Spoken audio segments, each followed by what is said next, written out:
Giêsu의 가둠유 왕람람 가둠유 anu asai bồi về calvary tangpem nghĩa ha hu sao dầu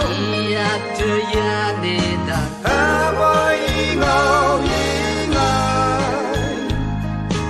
cả đường như anu jing da mai ya nghe sang Kimbu Kristalla de Daya anu yenambu Jisuli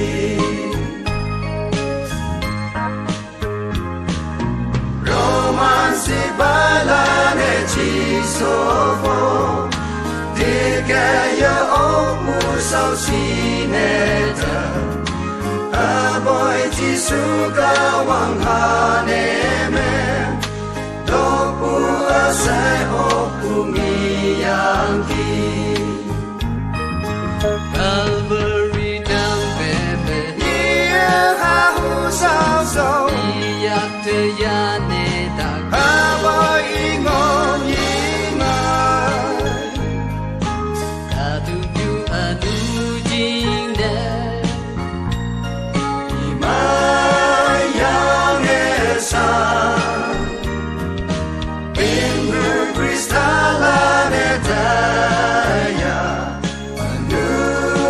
yenambu Jisuli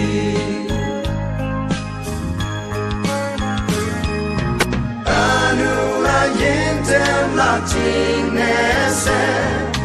Oga wangang hadaw hibane Calvary tangpem sa